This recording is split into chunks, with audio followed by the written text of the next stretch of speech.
Welcome to Podcast Station. Here we tell the stories that don't make the news, the ones left behind in ranger logs, damaged tapes, and places the maps quietly avoid.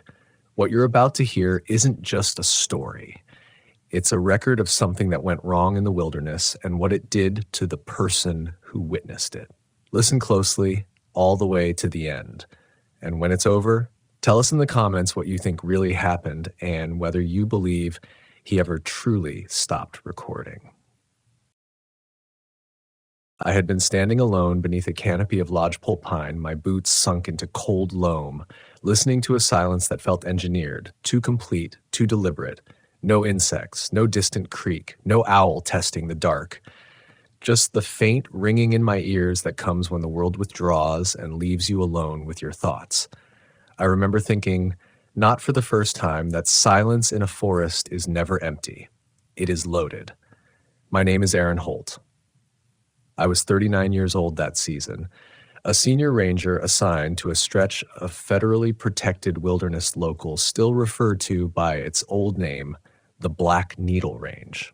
On the maps, it's been sanitized, surveyed, cataloged, boxed into neat green polygons. But the people who live along its edges don't use the official terms. They say the forest has moods. They say it remembers. They say some places inside it are older than language and resent being named at all. I had spent nearly 17 years wearing the uniform. I believed in procedure. I believed in maps, radio protocols, and the quiet comfort of checklists. When something went wrong, you followed the steps. When someone went missing, you searched grids, tracked weather, measured time. Fear, I believed, was what happened when people didn't understand their environment. That belief kept me functional. It did not keep me safe. The Black Needle Range is a high-elevation forest cut through with limestone caves, sinkholes, and old mining scars that never healed right. The caves are the worst of it. Narrow mouths that breathe cold air even in August, deep systems that predate our records. The locals don't hike near them. They don't picnic there. They don't hunt there. And when asked why, they give answers that don't quite answer anything at all. Things like, because sound doesn't come back the same. My job was to patrol the backcountry, manage permits, assist lost hikers, and respond to emergencies. Officially. Unofficially, I spent a lot of time undoing human arrogance. People wandering off trail because they trusted their phones more than their instincts. Campers chasing experiences instead of respecting limits. I had carried bodies out of ravines. I had watched families fold inward on themselves at trailheads when hope finally collapsed. I thought I knew fear. The first incident that unsettled me happened early that fall, when the aspens were just starting to yellow and the nights came on sharp and fast. A local trapper named Liam reported something odd, his word, not mine, near the northern cave system. Liam was the kind of man who measured his sentences. He didn't embellish. He didn't speculate. When he said something was odd, it meant he had run out of explanations. He told me his traps had been moved. Not sprung, not damaged, relocated. Carefully. Reset along a game trail that didn't exist on any map. I hiked out to meet him the next morning. The air smelled metallic, like frost and stone. As we walked, he kept glancing toward the trees, not with alarm, but with something closer to resignation. When we reached the traps, I saw what he meant. Each had been placed in a line leading toward a shallow cave mouth, half hidden by scrub pine. The ground around them showed prints, not clear enough to classify, but wrong in scale. Too wide at the heel, too deep for the weight they should have carried. I told myself it was erosion. I told myself it was elk moving strangely. I told myself a lot of things because that was easier than admitting I didn't know. Liam watched me work. Finally, he said, "You ever hear the old stories?" I didn't answer right away. Rangers are trained to discourage folklore. Legends complicate rescues. They give fear a vocabulary. "I hear things," I said carefully. "Most of them aren't useful." He nodded, as if that was exactly the response he'd expected. My grandfather said the caves are mouths, not entrances. Mouths. I logged the report as animal interference. I recommended relocating the traps. Liam didn't argue. He just packed up and left the forest 2 weeks earlier than usual. After that, the reports began to accumulate. Campers complaining of heavy footsteps circling their sites at night, always stopping just beyond the firelight. A pair of climbers who swore something had watched them from the tree line for hours without moving. A missing dog found days later, unharmed, sitting at the mouth of a cave it had never been trained to enter. I handled each case the same way. Calm voice, rational explanation, gentle dismissal of the irrational. Inside, though, something had begun to fray. Patterns were forming that didn't want to be named. The second encounter made naming unavoidable. It happened during a solo patrol deep in a restricted zone marked off after a partial cave collapse years earlier. The area was technically closed, but hikers ignored the signs.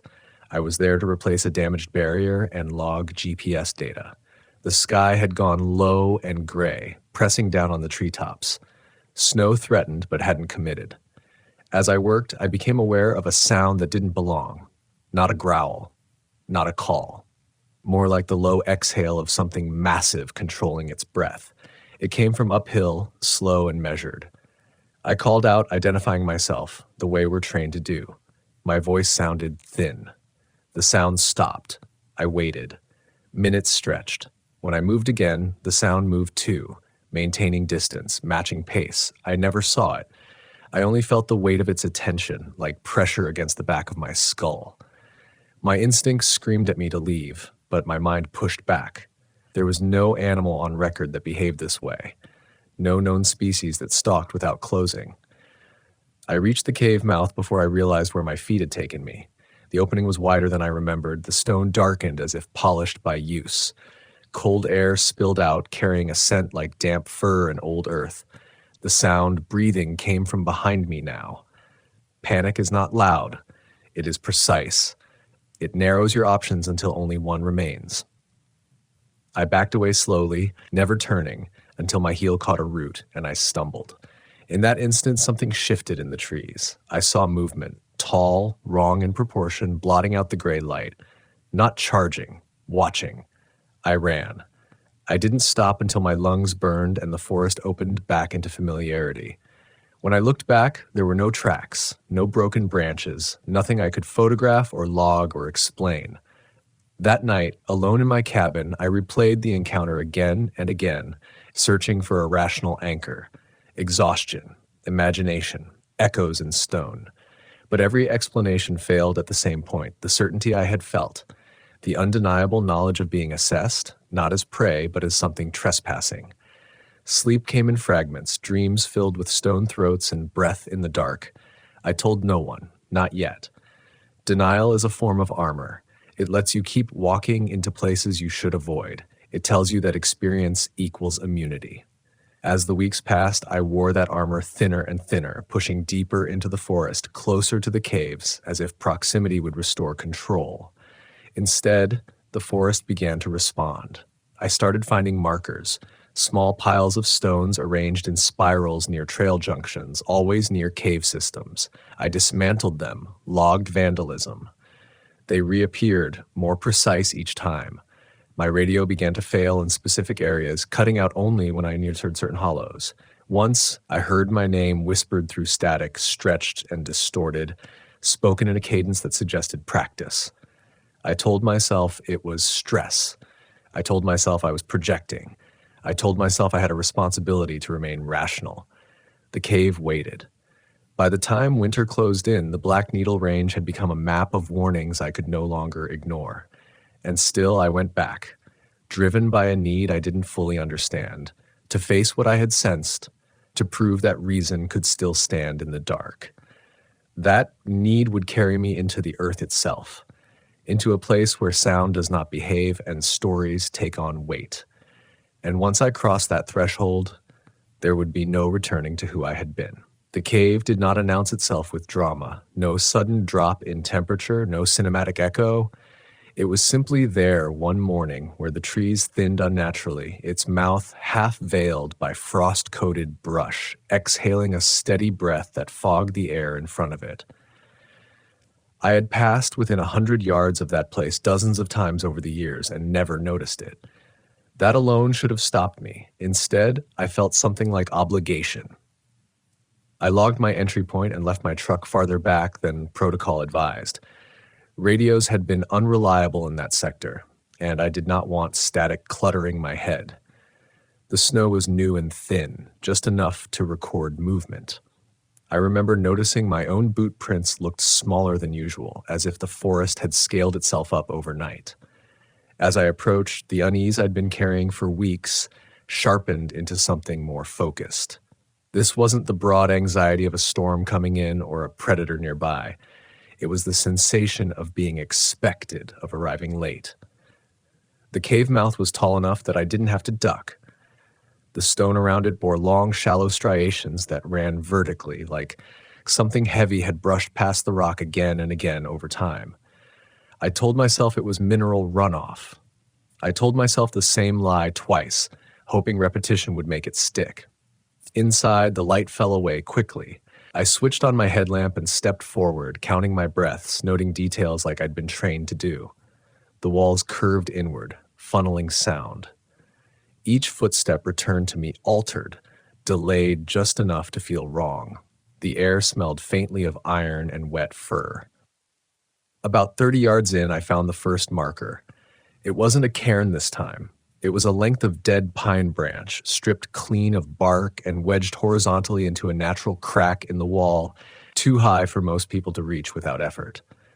Below it, scratched into the stone, were shallow grooves, parallel lines unevenly spaced. Not letters, not symbols, more like tallies made by something that didn't count the way we do. My instincts told me to leave. My pride told me this was my responsibility. I had spent my career teaching people to respect boundaries, to listen when the land told them to stop. Now I stood at a boundary of a different kind by arguing with myself about whether it applied to me. I went deeper. The cave widened into a chamber where the ceiling disappeared into darkness. Water dripped somewhere out of sight, slow and patient. My headlamp picked up more markings, scratches at varying heights, some far above where I could reach. The stone floor was worn smooth in places, polished as if by repeated passage. Then I heard it again, the breathing. It came from the dark beyond my light, steady and controlled. Not labored, not aggressive, the sound of something conserving energy. I froze, every muscle locked, my mind cycling through possibilities faster than I could process them. Bear.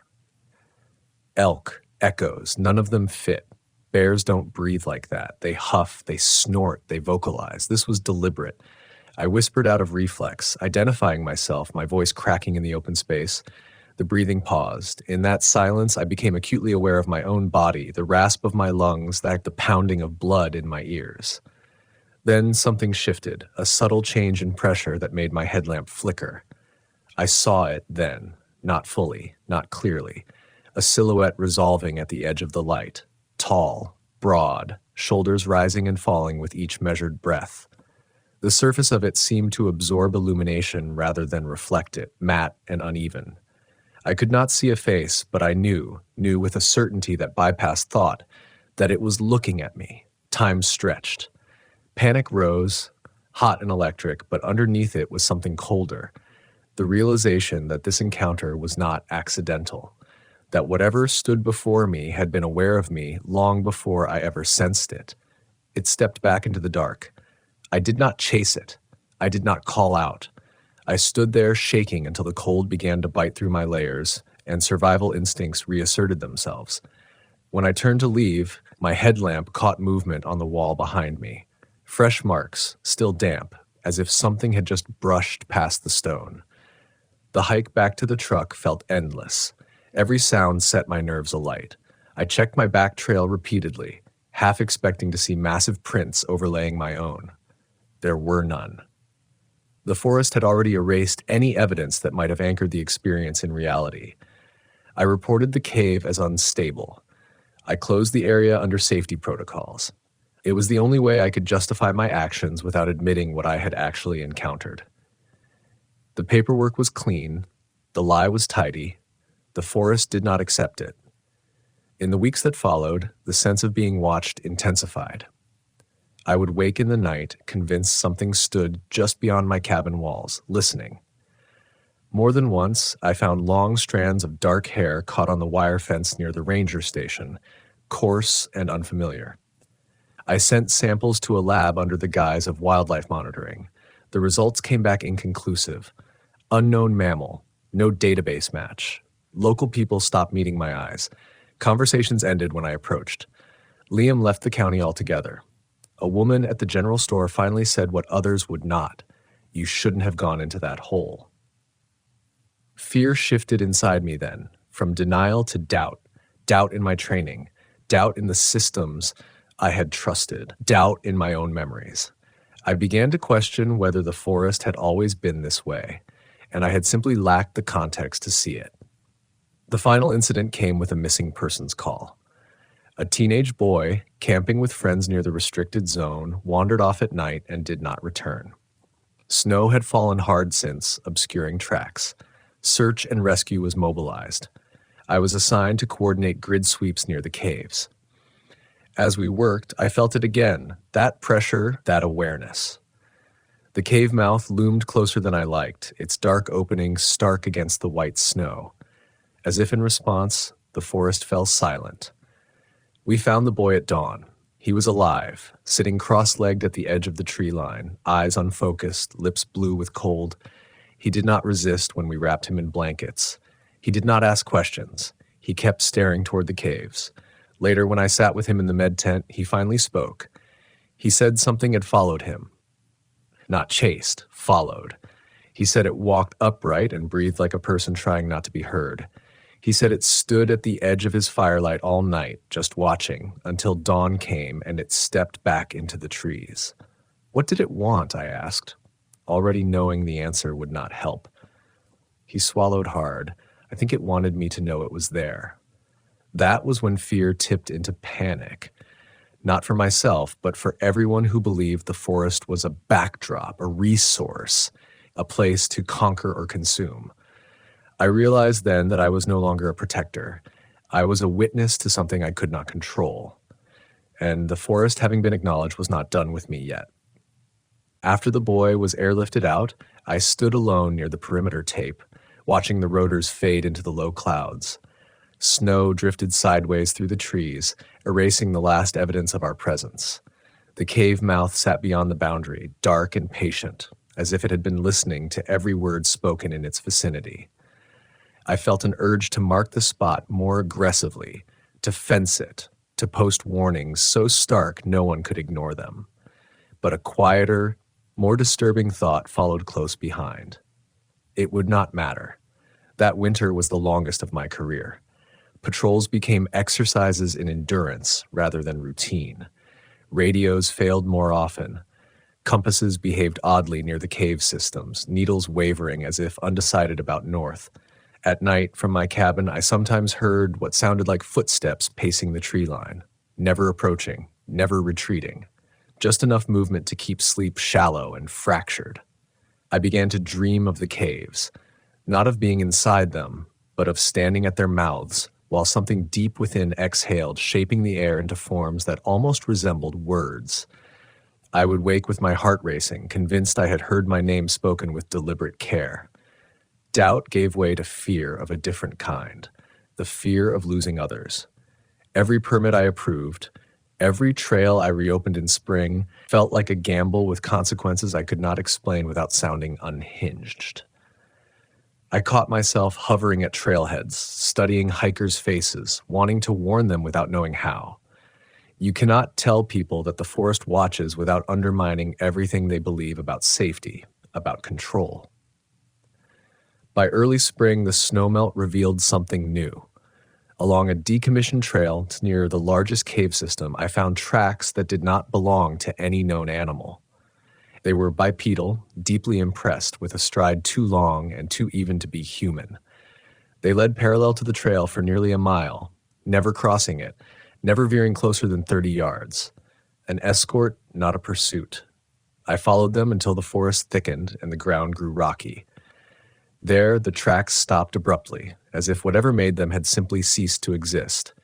No sign of departure. No disturbance beyond the last impression. I stood there for a long time, trying to reconstruct a version of reality where this made sense. That night, the fear I had been managing finally broke through into panic. I woke to the sound of something heavy moving around the cabin, slow and deliberate. The boards creaked under weight that did not match any animal I knew. I reached for my flashlight and weapon, my hands slick with sweat. Through the narrow window, I saw a shape pass between the trees, tall enough that its shoulders brushed low branches. It paused, just out of sight, and I felt the now familiar pressure settle over me. I did not open the door. I did not call out. I sat rigid until dawn thinned the dark and the forest resumed its ordinary noises, as if nothing had happened. When I finally stepped outside, there were no tracks, only the faint scent of wet earth and something musky, lingering like a memory. I requested a transfer the next day. The official reason cited accumulated stress and the need for a change of environment. No one argued. Perhaps they sensed that the forest and I had reached an impasse. On my final patrol, I walked the perimeter one last time, saying goodbye to landmarks that had once felt familiar. When I reached the edge of the restricted zone, I stopped. The cave mouth was visible through the trees, unchanged, indifferent. For a moment, I considered approaching it again, seeking some form of closure. The urge was strong, almost gravitational. But another lesson, hard-earned and bitter, asserted itself. Not every boundary exists to be crossed. I turned away and did not look back. Years have passed since I left the Black Needle Range. I work in a different forest now, one without caves, one that feels quieter in ways I cannot fully articulate. I still wake some nights convinced I hear measured breathing just beyond the edge of sleep. I still flinch at certain silences.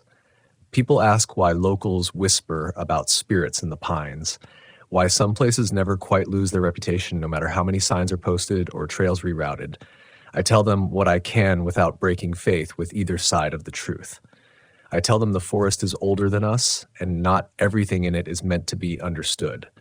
I tell them respect is not superstition. It is survival. What I do not say is this: reason is a fragile thing. It holds as long as the world agrees to play by its rules. Out there, in the dark between trees and stone, there are presences that do not care about our categories or our confidence. They do not need to harm you to remind you of your place. Sometimes being seen is warning enough. I have told this story only in fragments until now, parceled out in safe, forgettable pieces that let me move on without reopening the door all the way. But fragments have a way of sharpening over time. They don't fade, they wait. And the older I get, the more I understand that what happened to me in the Black Needle Range was not an interruption in my career. It was the point of it. Because before that forest, I believed protection meant control. I believed a ranger was a kind of shield, that knowledge and preparation formed a perimeter strong enough to keep danger at bay. I believed the badge on my chest was a declaration that the wilderness would recognize authority and respond accordingly. That belief shaped how I walked, how I spoke to people, how I dismissed stories I could not catalog. The forest dismantled that belief slowly, methodically, without anger. What followed me out of that place was not just fear. Fear fades. It dulls at the edges with time. What followed me was awareness, a permanent recalibration of how small we are and how little we understand the terms under which we are allowed to pass through certain places. I sometimes think about the caves as I age, not as holes in the ground, but as metaphors made of stone. They are places where the surface narrative ends, where light, sound, and certainty stop behaving the way we expect. Places that demand a different posture from anyone who approaches them. You don't enter a cave standing tall. You bow. You slow. You listen. Most people never do. In my current post, I still meet hikers who laugh when locals warn them off certain valleys. I still hear the same arguments I once made. There's no data, there's no evidence, there's no reason to be afraid. And I don't correct them directly. I've learned that fear offered too plainly becomes a challenge rather than a caution. Instead, I talk about respect, about paying attention to silence, about leaving when something inside you says to leave, even if you can't articulate why. I tell them that the woods are not a theme park, not a proving ground, not a backdrop for self-discovery. They are a living system with rules older than ours. Some listen, some don't.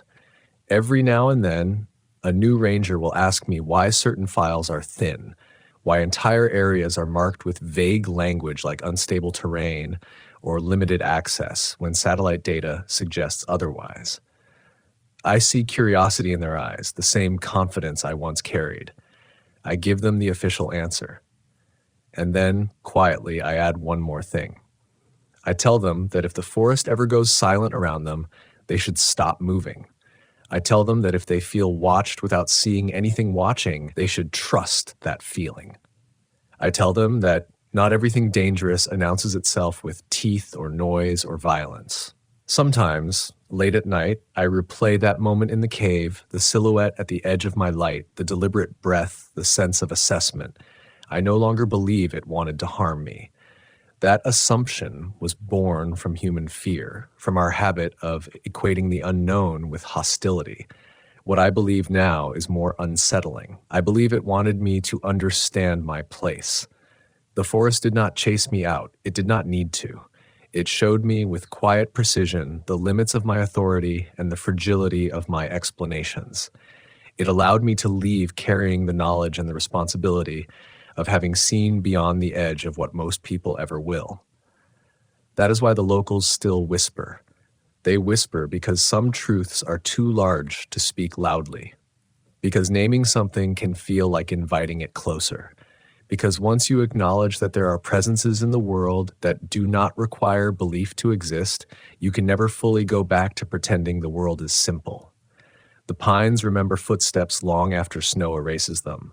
The caves remember breath long after voices fall silent. And the forest, patient and vast, remembers us, not as conquerors or caretakers, but as brief passers-by who were allowed to notice it, if only for a moment. I was a forest ranger. I am still a forest ranger, but I am no longer under the illusion that my role is to master the wilderness. My role is to stand at the boundary between people and places that do not belong to them, and to know when that boundary must remain intact. Because some spirits do not need shrines or stories to endure. They only need us to forget that we were never alone out there.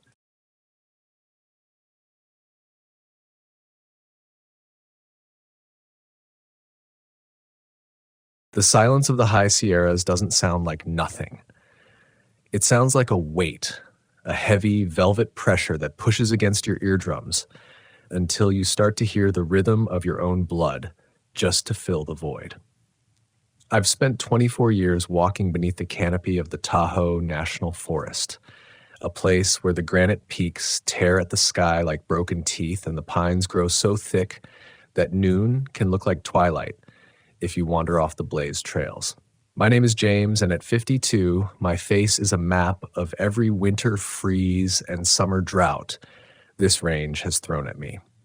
I grew up in the shadow of these trees, raised by a father who viewed the woods as a cathedral and a mother who viewed them as a pantry, but neither of them ever told me what to do when the cathedral starts to feel like a cage. To the locals in the small, wind-scrubbed towns that dot the foothills, I'm just the man in the green uniform, the one who knows where the hidden springs are and which ridges to avoid during lightning season. They trust me because I represent the order of the map and the compass, the rational mind applied to the wild. But there is a quiet, desperate understanding in the eyes of the old-timers when we pass each other at the general store, a look that says they know what I know. They know that the maps are just a polite suggestion we've agreed upon, so we don't all lose our minds at the thought of what really breathes behind the curtain of the mist. I didn't start my career with a heart full of shadows. In my 20s, I was convinced that every disappearance was a matter of poor planning, and every sighting was the result of cheap whiskey or the tricks of mountain light. I believed the forest was a machine. Complex, yes, but predictable. If a hiker went missing, they had fallen into a ravine or succumbed to hypothermia, There was always a ledger where the numbers added up. My workplace is a vast expanse of nearly 1,000,000 acres, a kingdom of Douglas fir and ponderosa pine that stretches toward the Nevada border. It is a place of staggering beauty, but it is also a place of profound indifference. The trees don't care if you live or die, and for a long time, that indifference was comforting. It meant the rules were fair. But as the decades bled into one another, the ledger stopped balancing. I began to find things that didn't fit the mechanics of the wild. I began to hear things that weren't the wind. It started during a routine patrol near the North Yuba River, an area where the canyons are deep and the water runs ice cold even in August. I was tracking a report of an illegal campfire, moving through a stand of old-growth timber where the ground was padded thick with needles, muffling my boots. The air was unnaturally still. You learn to listen to the birds, the jays and the nuthatches, because their silence is a siren. That afternoon, the forest was a tomb. I found the campfire, or what was left of it. It wasn't just a ring of stones, it was a circle of bone. Not human, thankfully, but bleached white rib cages of deer, arranged with a geometric precision that turned my stomach. There was no soot, no charred wood, just the bones, and in the center a pile of river stones stacked into a shape that looked disturbingly like a crouching man. I felt a prickle at the base of my scalp, that ancient reptilian instinct that tells you that you are being watched by something that doesn't use eyes the way we do. I told myself it was bored teenagers, or perhaps some eccentric hiker playing at being a shaman. I rationalized it because the alternative, that someone or something had spent hours in total silence arranging these remains for no reason other than to be found, was a door I wasn't ready to open. I stayed in that clearing longer than I should have, trying to find a footprint, a scrap of fabric, any evidence of a human presence. There was nothing. The needles on the ground were undisturbed. It was as if the bones had simply grown out of the earth. As the sun began to dip below the ridge, casting long, distorted shadows across the clearing, the temperature plummeted. That's when I heard it. It wasn't a roar or a scream. It was a whistle. A long, low, melodic note that seemed to vibrate in the very marrow of my teeth. It didn't come from the brush or the trees. It sounded like it was coming from the ground beneath my feet. I froze, my hand hovering over my radio, but I didn't call it in. What would I say? That the dirt was singing? I stood there, paralyzed by a sudden, inexplicable dread, a feeling that if I moved, I would shatter the fragile peace of the woods and invite something catastrophic. The whistle ended with a sharp, percussive thwack, like a heavy branch breaking, but the sound was amplified, echoing off the canyon walls until it sounded like a gunshot. I didn't run. A ranger doesn't run. But I walked back to my truck with a measured, frantic pace, my eyes darting between the trunks, seeing shapes in the gloom that dissolved the moment I looked at them directly. That night, back at the station, I sat in the dim light of the flickering fluorescent bulbs and looked at the topographical maps pinned to the wall. I realized then that I didn't know the forest at all. I knew the names we had given the landmarks, and I knew the elevations, but I didn't know the soul of the place. There are pockets of the Sierras that have never felt the weight of a human shadow, places where the air feels older, heavier. I started thinking about the stories the locals tell, the ones they tell after the third beer, when the porch lights are the only thing keeping the dark at bay. They talk about the long walkers, creatures that are part of the landscape itself, shifting like the fog. I had always laughed at those stories, but as I sat there, the memory of that bone circle burned in my mind like a brand. I began to wonder if the disappearances I had filed away as accidents were actually something else. I thought about a young man who had vanished 3 years prior in the same sector. We had found his backpack hanging from a branch 20 feet in the air, perfectly intact, but he was gone. No tracks, no blood, no struggle. We had called it a mountain lion kill, surmising the cat had dragged him up, but we never found a single bone. Now I looked at that backpack in my memory and saw it for what it was, a marker, a warning. The fear didn't come all at once. It was a slow erosion. Over the next few months, I found myself hesitating at the trailheads. I started carrying a second flashlight, a heavier knife, and a sense of hypervigilance that bordered on paranoia. Every snap of a twig was a threat. Every rustle in the undergrowth was a predator. I was losing my grip on the rational world, and the worst part was that I couldn't talk to anyone about it. My colleagues were younger, full of the same arrogance I once had. They saw the woods as a playground, a place to test their gear and their grit. They didn't understand that the woods are not a playground. They are a sovereign nation with laws we don't understand and a history that predates the very concept of man. I felt like a traitor to my profession, a man of science haunted by ghosts.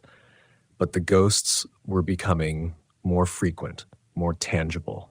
I remember a night in late October when the first breath of winter was curling down from the peaks. I was responding to a call about a missing hiker near the Desolation Wilderness. The search party had been called off for the night due to a sudden whiteout, but I was stationed at the trailhead in my truck, acting as a relay for the morning. I was drifting into a light, uneasy sleep when a rhythmic thudding started on the roof of the cab. Thump, thump, thump. It was steady, like a heartbeat. I grabbed my spotlight and swung it upward, expecting to see a heavy branch or perhaps a scavenging raccoon. The beam cut through the swirling snow, hitting the roof of the truck. There was nothing there, but the thumping continued. I stepped out of the truck, the cold air hitting me like a physical blow, and shone the light all around the vehicle. The snow was fresh, a pristine white blanket, and there were no tracks. None but my own from when I had parked. I looked up at the roof again, and in the bright white light, I saw two handprints pressed into the thin layer of frost. They weren't human. They were too long, the fingers tapering into points, the palms wide and splayed. And as I watched, another indentation appeared, the metal of the roof groaning under an invisible weight. My breath hitched in my throat. I was standing in the middle of a vast frozen wilderness, miles from the nearest soul, and something I couldn't see was standing on top of my truck. The denial surged up. It was the wind, it was the thermal expansion of the metal, hallucination brought on by exhaustion. But the handprints were there, clear and terrifying. I didn't yell. I didn't reach for my sidearm. I simply stood there, a small, insignificant man in a vast white world, realizing that I was no longer the master of my domain. I was a guest who had overstayed his welcome. The thumping stopped, and a weight seemed to lift from the truck. I heard a sound then, a soft, huffing breath right behind my ear, smelling of wet earth and old, stagnant water. I turned, swinging the light wildly, but there was only the snow and the pines, standing like silent sentinels in the dark. I climbed back into the truck, locked the doors as if a piece of glass and a thin sheet of metal could stop whatever was out there, and I waited for the sun. That night changed me. It broke the last of my certainty. I realized that the forest doesn't just contain secrets. It is a secret, and some secrets are meant to stay buried in the roots of the pines. The sun didn't bring the usual relief when it finally bled over the ridges the next morning. It was a pale, sickly light that offered no warmth and did nothing to erase the image of those elongated handprints from my mind. I spent the next few weeks in a state of quiet, functional shock, moving through my duties like a ghost in a green uniform. I became an expert at looking without seeing, at ignoring the peripheral movements in the brush and the way the shadows seemed to stretch toward me with a life of their own. I was struggling with a profound internal resistance, a desperate need to believe that I was just tired, that the mountain air was thin and playing tricks on my brain. I clung to the paperwork, the logs, and the equipment checks as if they were anchors in a storm. But the forest wasn't done with me. It was as if, by acknowledging the strangeness that night on the truck, I had somehow given it permission to move closer. By mid-November, the first heavy snows had locked the high passes, and the number of tourists had dwindled to almost zero. It was just us, the rangers, the locals, and the silence. I was assigned to a remote station near the edge of the Granite Chief Wilderness, a small stone cabin that smelled of wood smoke and old wool. It was a lonely post, but I preferred it. At least there, the only person I had to lie to was myself. One evening, an old man named Harlan came by. Harlan had lived in these mountains since before the roads were paved, a man whose skin looked like the bark of an ancient oak. He sat by my stove, nursing a cup of black coffee, and looked at me with eyes that seemed to see right through my carefully constructed mask of professional calm. "You've got the look, James," he said, his voice like grinding gravel. The look of a man who started listening to the pines. I tried to laugh it off, making some comment about the long hours and the lack of sleep, but he didn't smile. "There's a reason we don't go up toward the Devil's Peak after the first frost," he continued. "It's not just the snow, the things that live in the deep places, the things that were here before the glaciers carved the valleys. They get hungry for company when the world goes white. They don't want your food, and they don't want your gear. They want your here-ness. They want to pull the you right out of your skin until you're just another shadow in the woods." He left shortly after, leaving me with a warning I didn't want to hear and a fear that was no longer just a flicker in my gut, but a roaring fire. The next day, I received a call on the radio that made my blood run cold. A solo camper had been reported missing near the very ridge Harlan had mentioned.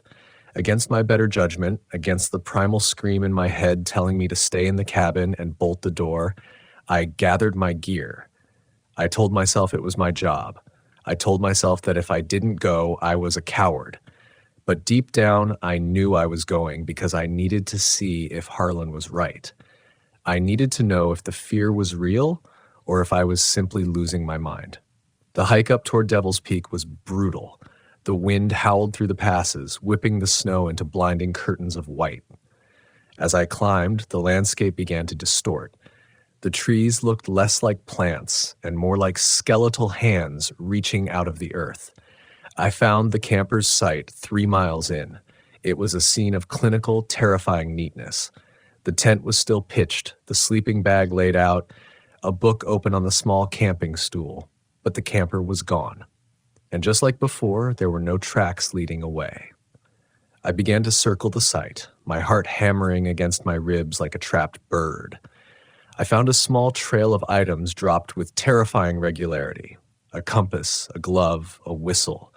They led straight toward the mouth of a narrow, jagged cave that I knew wasn't on any of my maps.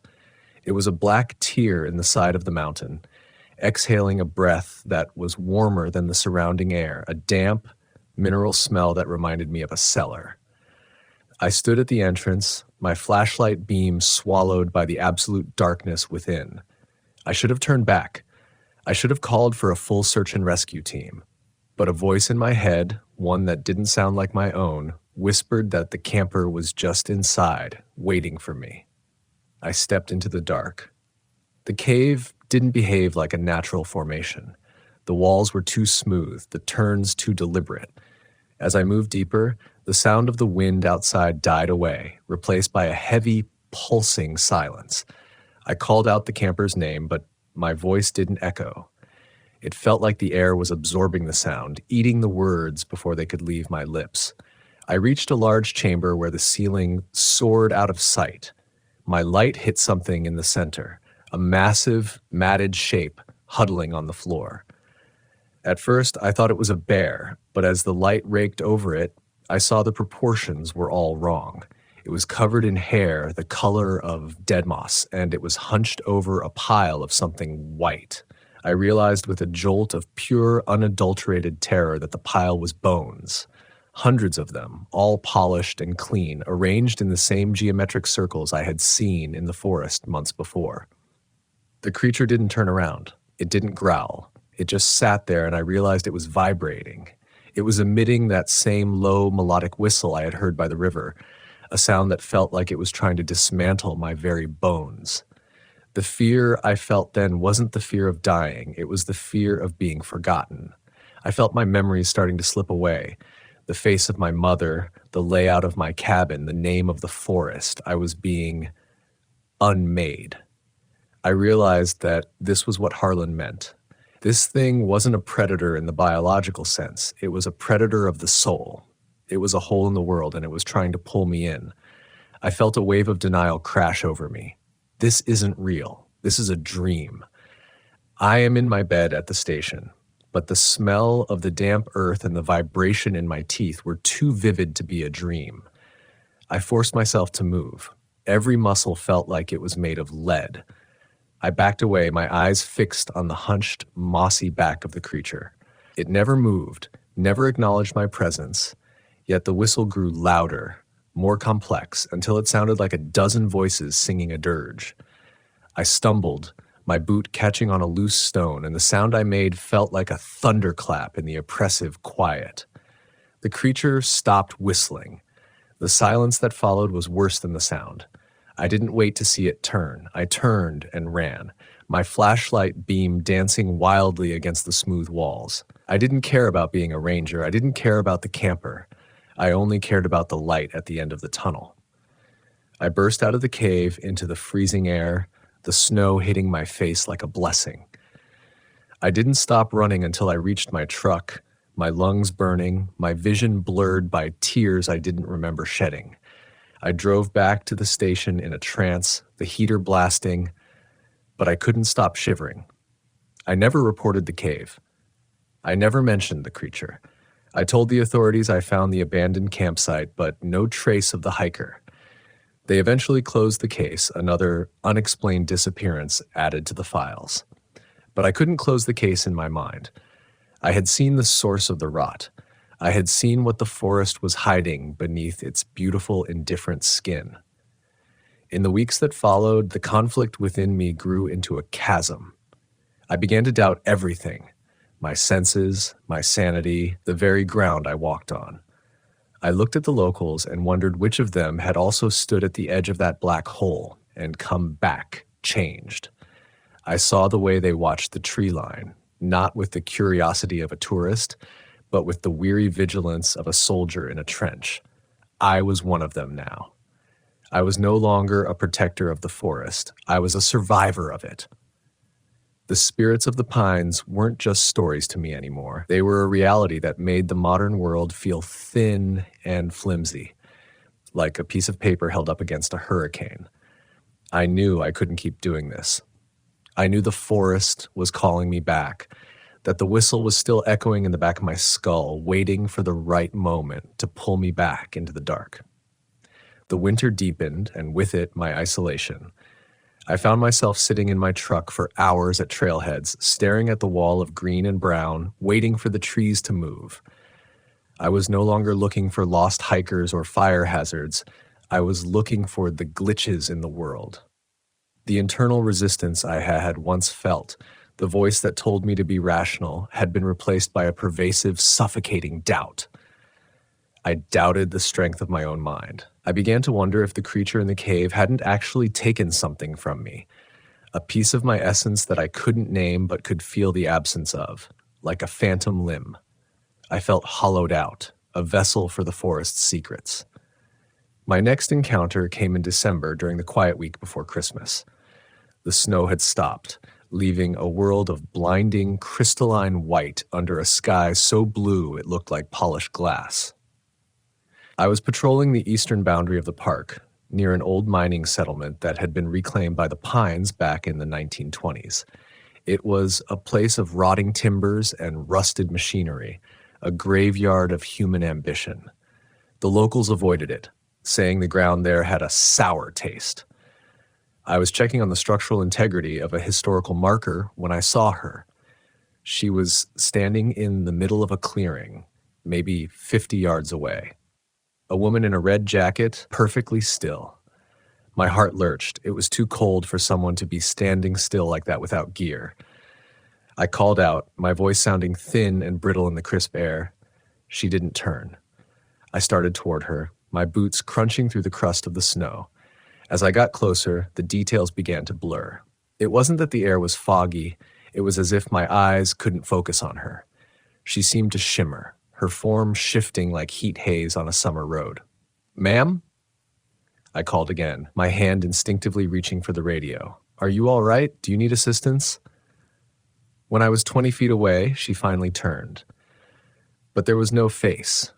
Where there should have been features, eyes, a nose, a mouth, there was only a smooth, pale surface, like a polished river stone. And she wasn't wearing a red jacket. The red was a swarm of ladybugs, thousands of them, clinging to her skin in a pulsating, chitinous mass. I froze, the air leaving my lungs in a sharp gasp. This wasn't a creature from a myth.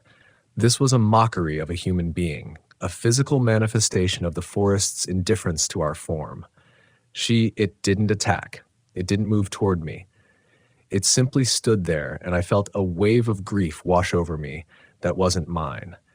It was a heavy, ancient sorrow, a sense of loss so profound it felt like I was drowning in it. I saw flashes of things I shouldn't know, the smell of a fire that burned out 1,000 years ago, the feeling of roots pushing through a rib cage, the slow, agonizing crawl of a glacier. The entity was projecting its memory onto me, or perhaps it was absorbing mine. I felt my own identity flickering. I forgot my age. I forgot the weight of the badge on my chest. I was just a point of consciousness in a vast, uncaring sea of green. I fell to my knees, the snow burning cold against my joints. I realized then that the disappearances weren't always violent. Sometimes people didn't die. They just dissolved. They became part of the geography. The hiker I had been looking for wasn't in a cave or at the bottom of a ravine. He was everywhere. He was the wind in the branches and the moss on the north side of the trunks. The forest didn't kill. It consumed. I don't know how long I stayed there, locked in that psychic embrace with the faceless thing. But the fear that finally broke the spell wasn't for myself. It was the sudden, sharp memory of my dog, a golden retriever named Scout, who was waiting for me back at the cabin. That one small, mundane connection to the world of the living acted like a lifeline. I surged to my feet, screaming, a raw, guttural sound that tore through the silence. The woman, the thing, shivered, the ladybugs taking flight in a sudden red cloud that obscured my vision. When the air cleared, the clearing was empty. There were no tracks in the snow, just a single red ladybug crawling across the cuff of my sleeve. I didn't go back to the station that night. I drove until I hit the state line, until the trees thinned out and the lights of the highway felt like a shield. I sat in a 24-hour diner, surrounded by the smell of grease and the sound of a jukebox, and I wept. I wept for the man I used to be, the man who believed in maps. I wept for the people who were still out there, walking among the pines, thinking they were alone when they were actually being measured for their place in the soil. The conflict between my duty and my terror had reached its breaking point. I realized I couldn't protect anyone. My presence in the forest was like a bell, ringing out to things that should be left sleeping. Every time I stepped into the woods to save someone, I was just bringing more bait. This was the emotional baggage I carried now, the guilt of the survivor. Why was I allowed to leave when so many others weren't? Was I being spared, or was I being groomed? Was I becoming a part of the forest's architecture, a living marker for the next victim? I returned to my post because I didn't know where else to go. The forest had become my stalker, but it was also the only place where I felt awake. The world of men felt like a costume drama, a play where the actors didn't realize the theater was haunted. I began to spend my nights writing, filling notebooks with the things I had seen, the things the locals whispered, and the things the pines sang. I became a chronicler of the impossible. I knew that one day, the forest would come to collect the debt I owed for my life. I knew the cave was still there and the whistle was still vibrating in the granite. My fear had evolved. It was no longer a sharp, stinging panic. It was a low-grade, constant hum. It was the background radiation of my life. I learned to handle it by embracing it. I stopped fighting the strangeness and started observing it. I watched the way the mists coiled around the peaks, not like weather, but like fingers. I listened to the way the owls called, and I began to understand that they weren't talking to each other. They were talking to the things that don't have ears.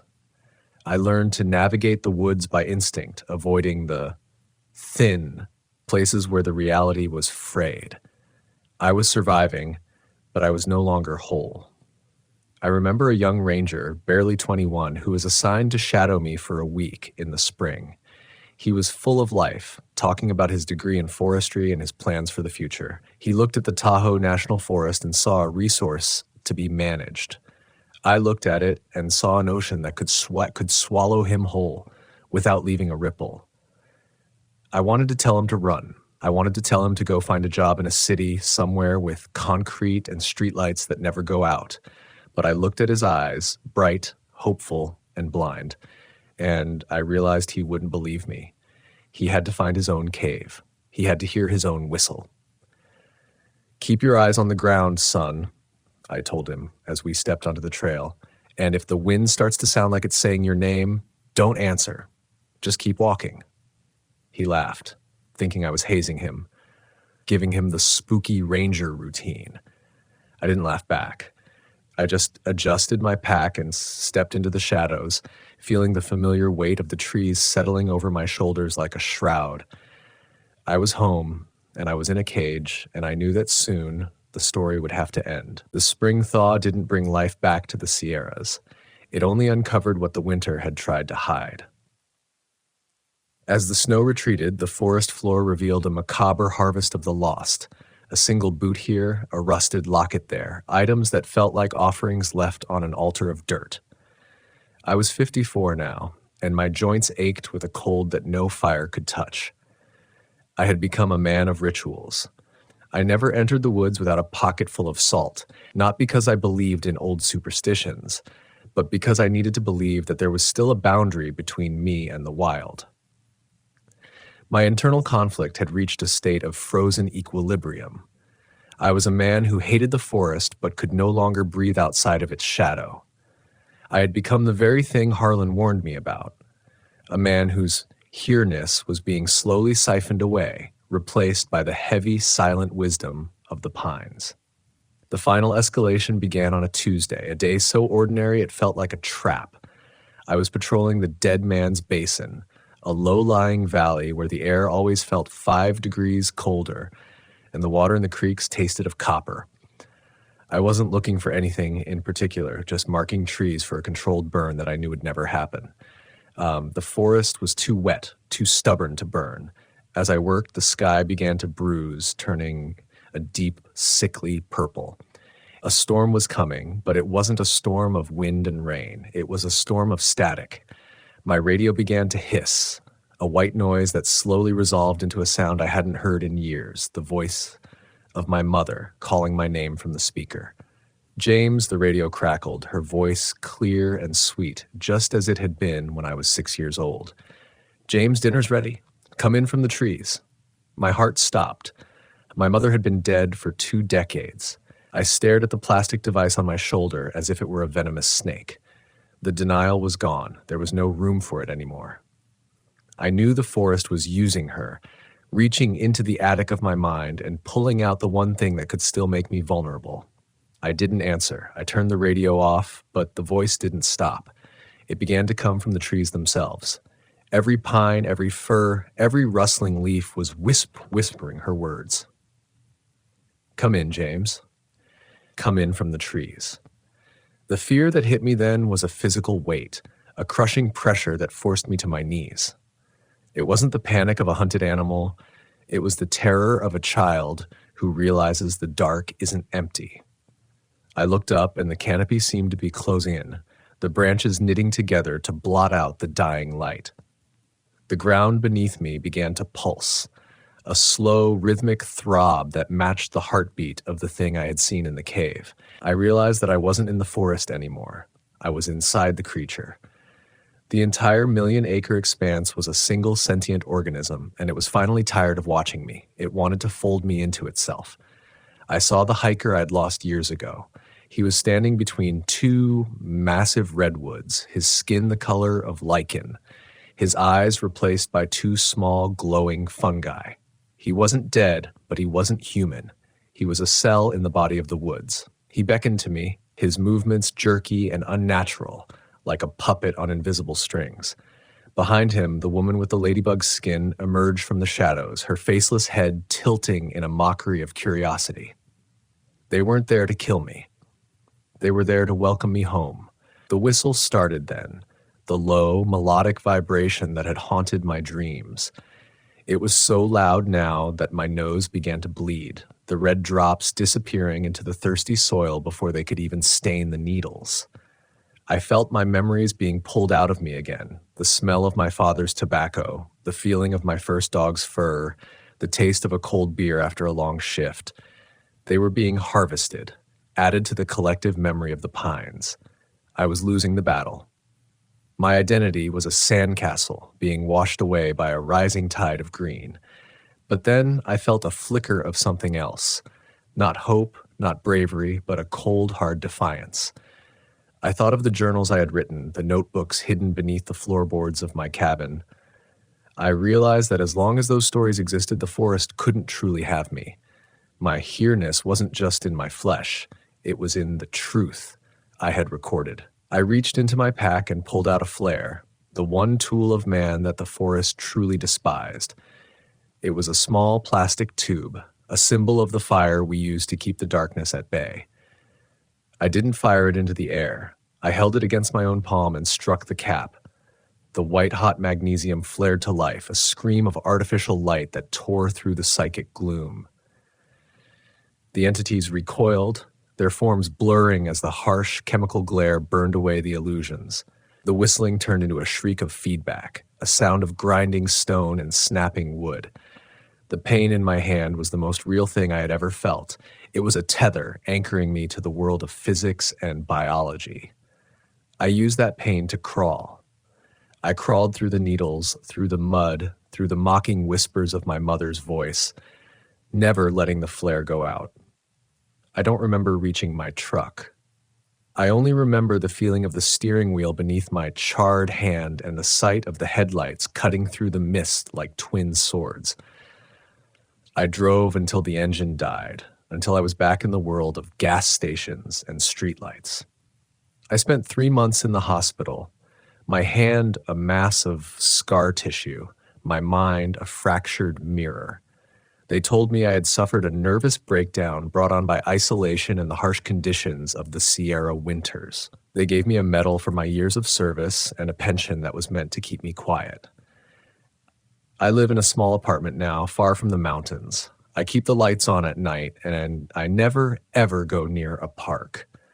But sometimes when the wind blows from the east, I can still smell the damp earth and the mineral scent of the cave. I can still hear the whistle, a faint vibration in the marrow of my teeth. I know the forest is still there, waiting. It doesn't care that I escaped. It has plenty of others to keep it company. It has the hiker and the woman, and perhaps it even has a version of me, a Shadow James that never left the basin. I write these stories not to scare you, but to warn you. When you go into the woods, you are entering a place that does not belong to you. You are a guest in a kingdom that predates the very idea of mercy. Don't trust the maps. Don't trust the silence. And for God's sake, if you hear someone calling your name from the trees, do not answer.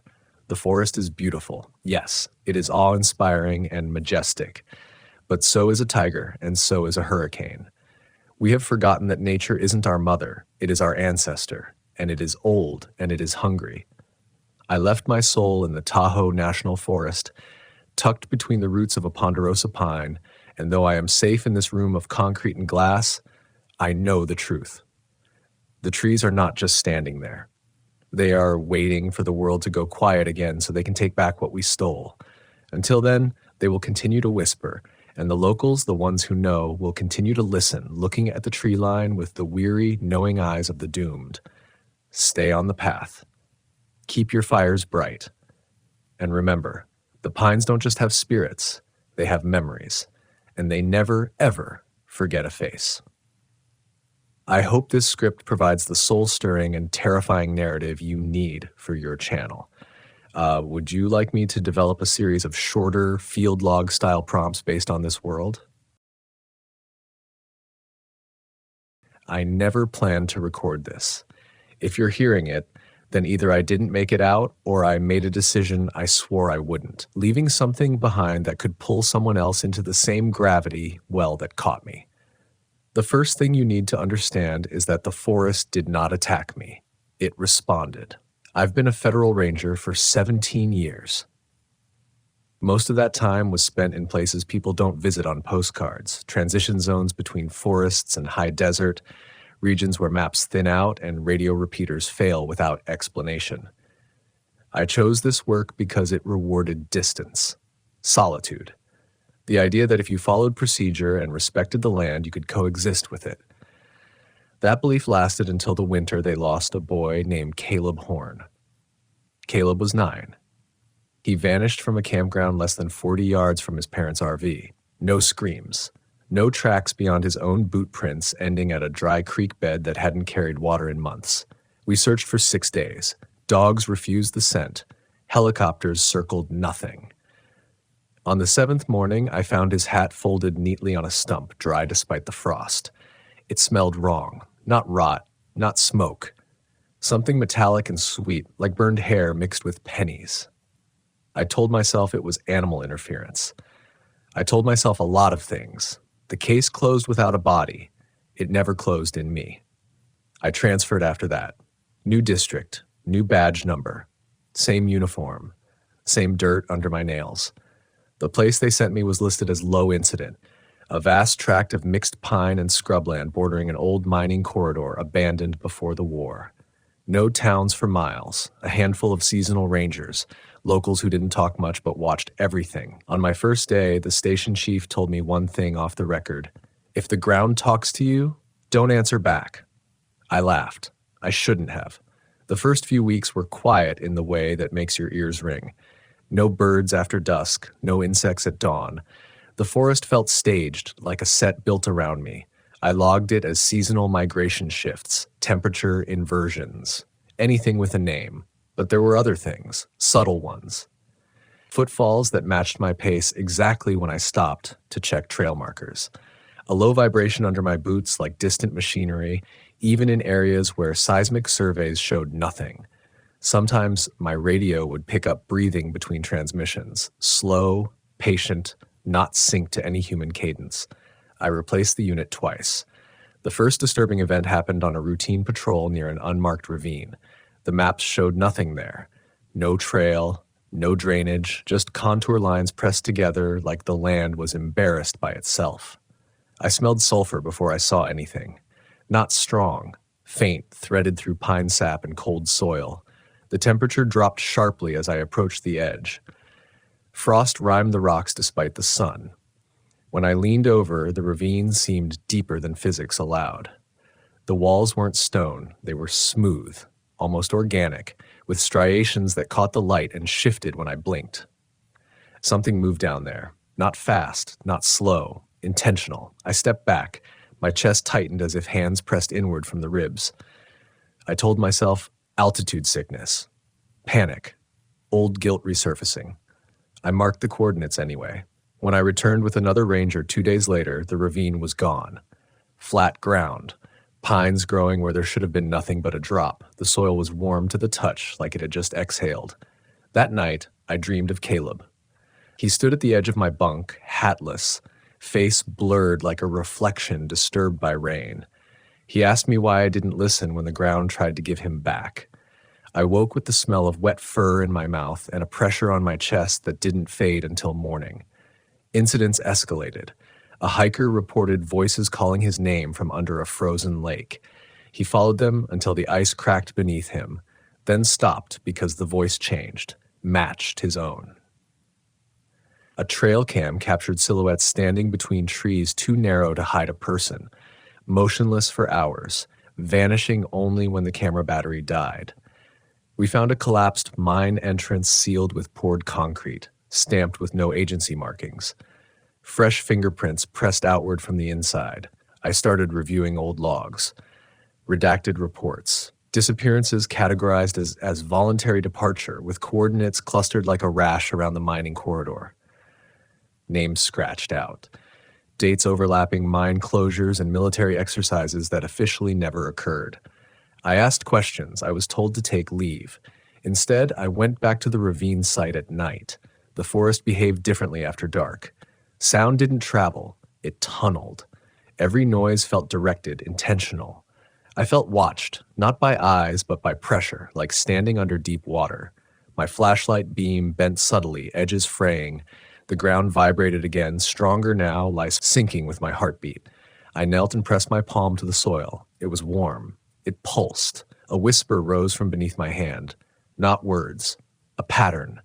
A rhythm that my body recognized before my mind could intervene. I pulled back, gagging as the smell returned. Burnt hair, copper, decay wrapped in cleanliness. My radio crackled. My own voice spoke my name calmly from beneath the soil. I threw the unit into the dark and ran. I should have left then, filed a report, resigned. But the guilt had teeth. Caleb's face hovered at the edges of my vision, more defined now. Accusatory.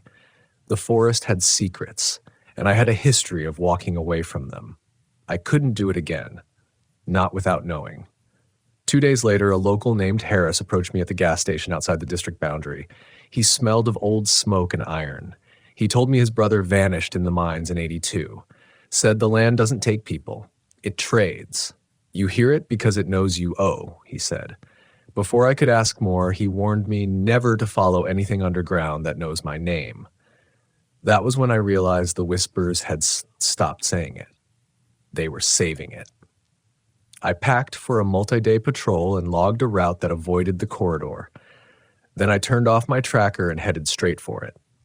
The sealed bunker sat half buried in shale, invisible unless you knew where to stand. The concrete was cracked now. Something had been pushing from below. The air spilling out was warm, damp, and alive with sound. Metal walls whispering, breath moving through spaces too tight for lungs. As I descended, the temperature inverted. Heat in winter, frost creeping along my spine. Behind me, the forest went silent. Below, something answered back.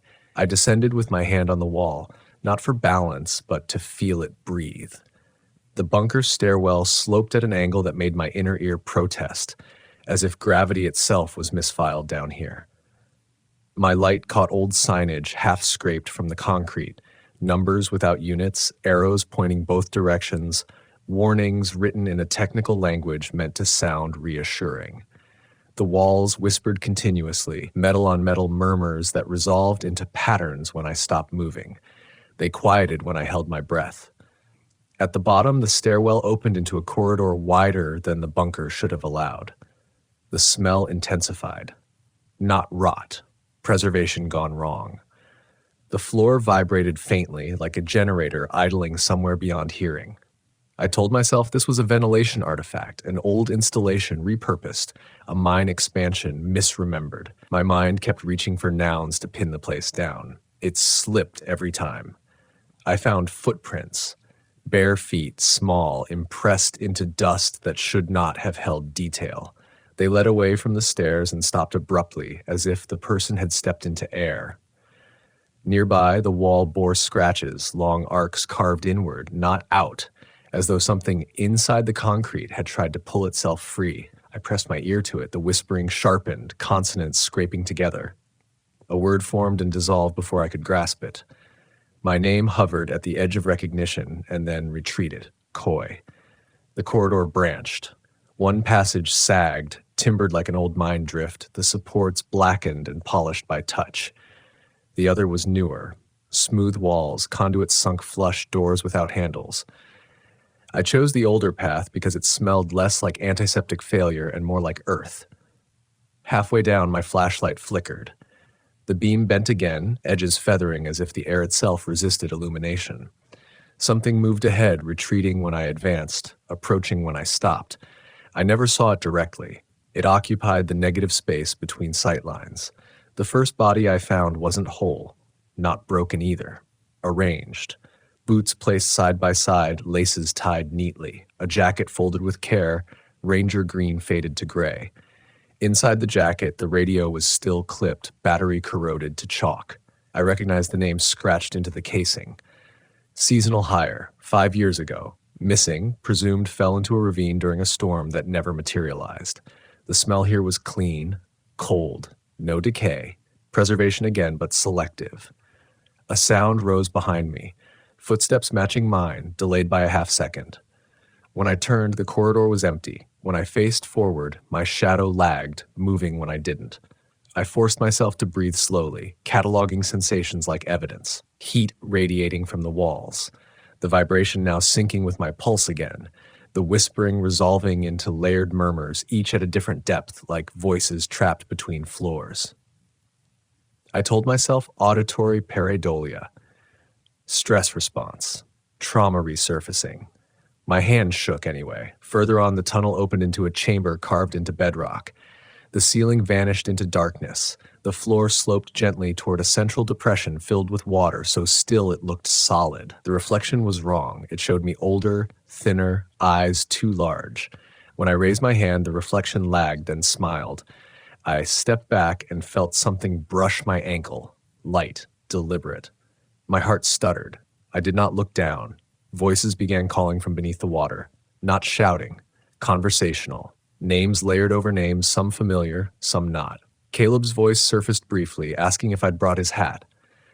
The guilt hit like a physical blow.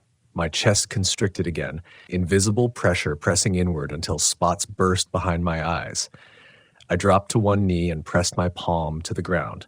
It pulsed harder now, eager. I retreated, choosing the newer corridor this time, drawn by a low hum that promised structure. The doors opened at my approach, seams blooming apart without a sound. Inside, the rooms were wrong-sized, too small for equipment, too large for people. Consoles stripped of interfaces, cables severed cleanly. On one wall, a map etched directly into concrete showed the district boundaries warped inward like flesh pulled toward a wound. Pins marked disappearances. So many more than the official numbers. Some pins were labeled with dates in the future. I found a logbook sealed in a drawer. The paper was brittle but legible. Entries written by different hands, all clinical. Observations of responsive substrate, notes on acoustic feedback loops, on mimicry patterns improving with exposure. A warning repeated in the margins, do not name it. Do not answer when it calls. The last entry ended mid-sentence, ink pressed so hard it tore the page. A smear followed, like a hand dragged through wet paint. The hum deepened. The temperature spiked, heat waves rippling through the room.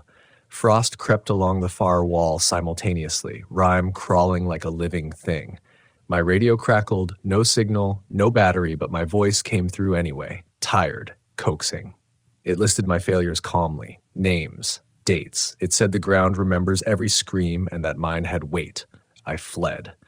The corridor twisted, angles refusing to stay fixed. I passed the folded jacket again, the same boots appearing in different places, always arranged, always patient. Footsteps multiplied around me, some barefoot, some heavy, all out of sync. Something breathed behind trees that could not hide anything, exhalations brushing my neck with cold dampness. I burst through a door and found myself back at the stairwell, but it extended downward now, deeper than before. I descended because the alternative was standing still while the whispers learned my cadence. The lower levels were older than the bunker. Stone walls fitted without mortar, surfaces smoothed by hands over time. Symbols carved shallowly repeated, worn almost away, as if someone had tried to erase them by touch. The smell changed, wet fur and iron. The vibration became a language my bones understood. I began to lose track of minutes. My watch spun uselessly. My thoughts looped, rationalizations fraying. At the bottom, I reached a cavern where the ground itself rose and fell like a sleeping animal. Figures stood motionless at the edges, silhouettes that resolved into people when I blinked, then slipped back into shape when stared at. They did not move, they waited. In the center, a fissure glowed faintly, how heat radiating in waves. Voices rose from it, unified now, no longer layered. They spoke my name clearly for the first time. I answered. The relief was immediate and devastating. The pressure eased, the whispering softened into something like approval. The ground surged and memories spilled, not mine alone. I saw the trades, people offered and taken, names learned and reused, mimicry refined. I felt myself being cataloged, mapped, folded neatly like the jacket. The guilt loosened its grip, replaced by purpose that wasn't mine. I don't remember climbing out. I remember daylight hurting my eyes and the forest resuming its staged quiet. My tracker was back on. My report filed itself, complete with plausible explanations. When I returned to the ravine site, the ground was flat and cool. No smell, no vibration, silence. At night, I dream of stairs extending downward, of water that reflects a better version of me, of Caleb, standing farther away now, smiling, hat in hand. Sometimes I wake with dirt under my nails and a warmth in my chest that pulses when I say my name aloud. If you're listening, it's because the ground asked me to record this. It wants more voices. It wants witnesses. It wants you to know that some disappearances are intentional. I tried to quit 3 times after that. Paperwork filed, exit interviews scheduled. Each time, something intervened. A missing hiker, a faulty gate, a radio call routed only to me. The district chief stopped meeting my eyes. Harris stopped coming into town. The forest settled into a watchful patience that felt personal. I stayed because staying felt safer than leaving, and because some part of me had already been folded and put away. The whispers didn't return right away. They didn't need to. The ground communicated in subtler ways. Pressure changes beneath my boots, a warmth that rose when I stood still too long. The environment adjusted itself around me. Trails cleared themselves. Storms split and went around my patrols. I told myself it was coincidence. I told myself I was projecting meaning onto noise. But the land learned my routines faster than I could change them. When I took a different route, it corrected me gently. Fallen branches arranged like arrows, animal tracks turning back the way I'd come. Once I found my own footprints ahead of me, fresh. The disappearances resumed, not in clusters, singles. People who strayed just far enough to be noticed. A climber who slipped on a dry face and was never found except for a chalk mark that spelled his name backward. A camper whose tent remained zipped from the inside, sleeping bag neatly rolled, boots placed outside as if airing. The smell followed each sight, clean and wrong, a trace of heat in cold places, frost where it didn't belong. I filed reports with language careful enough to pass review. Environmental factors. Voluntary movement. The words tasted like chalk. I began to hear the voices again, but only when I wasn't listening. They threaded into the hum of the truck, into the hiss of the kettle. Sometimes they wore my cadence, sometimes Caleb's. They didn't ask anymore. They informed. A location, a time, a pressure behind the eyes that lifted only when I complied. I tested refusal once. I stayed home when the ground urged me toward an old quarry. That night, my walls whispered until dawn, metal studs breathing, insulation murmuring. My chest constricted until I couldn't lie flat. In the morning, the quarry called again, louder. I went. The quarry bowl was filled with fog that clung to the ground like a decision. Sound tunneled again. My footsteps came back to me late. At the center, a pool reflected the sky incorrectly, stars visible at noon. Figures stood at the edges, motionless, silhouettes pinned in place by something heavier than gravity. I recognized one by the way he held himself, the seasonal ranger. He looked at me without moving his head, eyes pleading and calm at once. I took a step toward him, and the fog parted, revealing the fissure beneath the water, glowing faintly. I didn't answer the voices this time. I listened. They didn't need my name anymore. They needed my hands. I don't remember how long it took. Time doesn't behave near the trades. I remember arranging things, boots, jackets, radios. I remember the care it demanded, the precision, preservation again. When I finished, the fog lifted and the quarry returned to itself, dry stone, indifferent sky. The silhouettes were gone. The pressure eased. I drove home with dirt under my nails and a warmth in my chest that felt like approval. After that, the forest trusted me. Radios worked when I needed them. My superiors stopped questioning my reports. The district's incident rate improved on paper. At night, I dreamed less of stairs and more of rooms without doors, of maps that bent inward. I began to lose the edges of my own memory. Dates slipped, faces blurred unless I focused hard. Guilt softened, replaced by a calm that scared me more than the fear ever had. Harris found me again near the boundary line at dusk. He looked older, hollowed out. He said the land was hungry in a different way now, said it was learning to choose. It used to trade, he said. Now it recruits. I told him to leave the district. He laughed and asked me what I thought I was doing. When he walked away, the ground warmed beneath his feet, then cooled as he crossed the line. He did not look back. The sealed bunker reopened itself one night during a storm that split around it. I hadn't planned to go. The pressure made the decision for me. Inside, the newer corridors had changed. Doors opened into rooms that mirrored my cabin, my table, my chair, my bed, arranged wrong, angles off by degrees that made my eyes ache. In one room, a recorder sat on a desk that breathed softly. The hum was steady, reassuring. The map on the wall had new pins. Some were labeled with familiar names. One was mine. I understood then what the logbook had meant. Do not name it wasn't a warning to protect us. It was to protect the process. Naming fixes things. It anchors them. The land didn't want an anchor. It wanted a chorus. I recorded because the ground asked me to, because it wanted witnesses, because it wanted you to hear how reasonable it all sounds when you're tired and guilty and alone, because it knows voices travel farther than footprints, because it learned that stories lure better than whispers. If you've made it this far, pay attention to what's happening around you. Notice the pressure, the temperature shifts that don't match the forecast, the way silence can feel directed. If you hear your name from beneath the soil, do not answer. If you see your reflection smile before you do, look away. If you find boots placed neatly where someone should be, leave them untouched.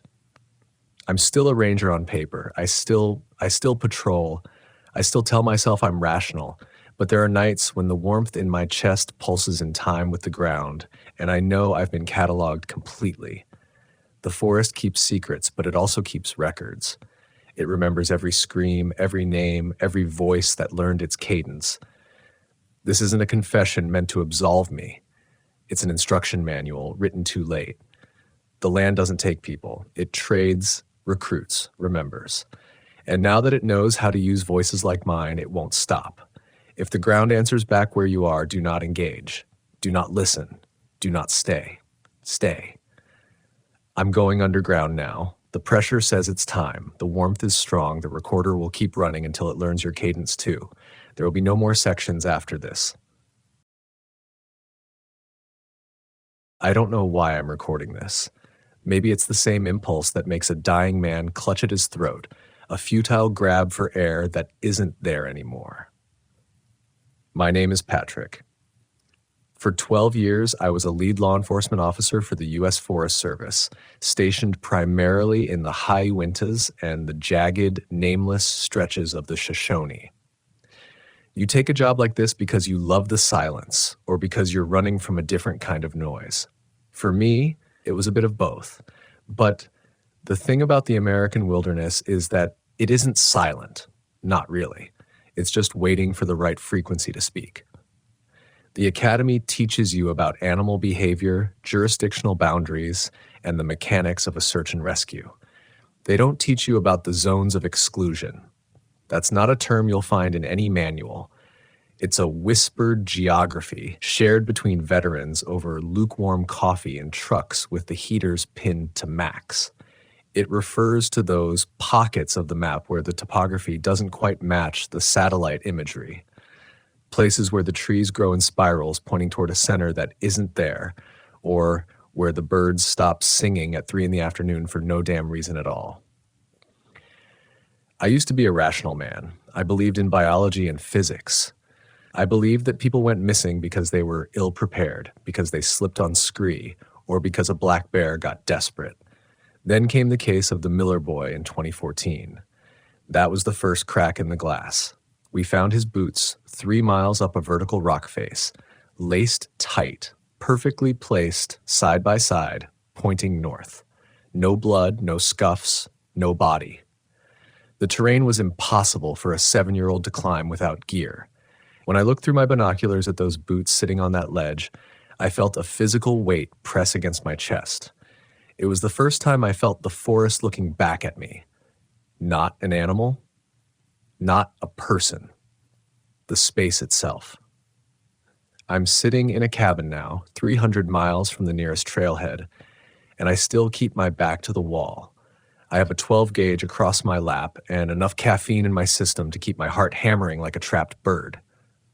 Because I know now that the wilderness doesn't just take people, it replaces them, or it folds them into the geography until they become part of the static.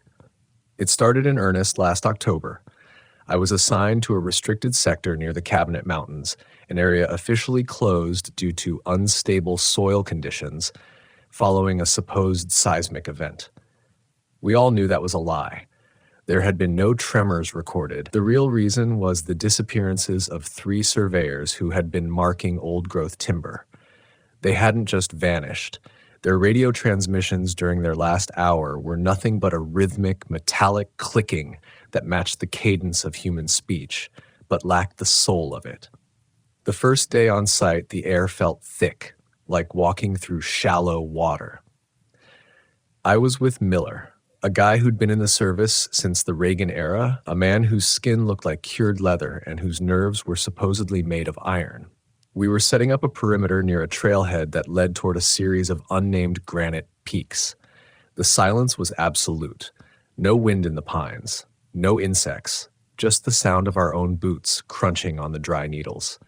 "Do you smell that, Patrick?" Miller asked, stopping dead. I inhaled. It wasn't the scent of pine or damp earth. It was the smell of a dry cleaning silver, chemical, sharp, and entirely out of place. It was the smell of something sterile in a place that should be teeming with rotten life. "Maybe a spill?" I suggested, my hand instinctively drifting to my sidearm. Miller didn't answer. He was staring at a thicket of mountain laurel. I followed his gaze. At first I saw nothing. Then the shadows shifted. A figure was standing roughly 20 yards away. It was tall, impossibly thin, and draped in what looked like a standard-issue Forest Service windbreaker. But the proportions were wrong. The arms hung too low, the elbows bending at an angle that suggested more joints than a human arm possesses. It was standing perfectly still, its face obscured by the brim of a hat. "Hey!" Miller shouted, his cracking the unnatural silence. "Federal agent, identify yourself." The figure didn't move. It didn't breathe. I raised my flashlight, even though it was midday, the light cutting through the gloom of the canopy. When the beam hit the figure's face, my stomach turned over. It wasn't a face. It was a smooth, pale surface, like stretched vellum, with indentations where eyes and a mouth should be. And it was wearing a name tag. Miller. I looked at the man beside me. Miller's face had gone the color of ash. He wasn't looking at the thing anymore. He was looking at his own hands, which were beginning to tremble. "That's not me," he whispered. "Patrick, tell me that's not me." Before I could find words, the thing moved. It didn't run. It unfolded. It moved with a jerky, stop-motion gait, its limbs snapping into place with the sound of breaking dry wood. It retreated into the brush, and as it did, it spoke. But it didn't use its own voice. It used mine. "Do you smell that, Patrick?" It said, the intonation a perfect, terrifying carbon copy of my own voice from 30 seconds prior. We didn't chase it. We backed away, eyes locked on the spot where it vanished, until we reached the truck. Miller didn't speak the whole way back to the station. He quit the next morning, left his badge on the supervisor's desk, and drove out of the state. I never saw him again.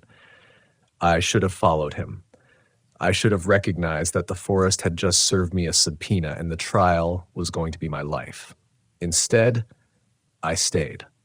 I convinced myself it was a hallucination brought on by high-altitude cerebral edema or some localized gas leak from the old mines. I clung to the rational like a life raft. But the dream started that night. I wasn't in my bed. I was under the soil, looking up through the roots of a massive cedar. I could feel the tree drinking from me, its capillaries tapping into my veins, pulling my memories up into its branches to be withered by the sun. I saw the Miller boy down there too. He wasn't dead. He was just elongated. His bones had been stretched to match the roots, his eyes turned into hard, black knots of wood. The next week, the calls started coming in over the radio. Calls from hikers who weren't on the logs.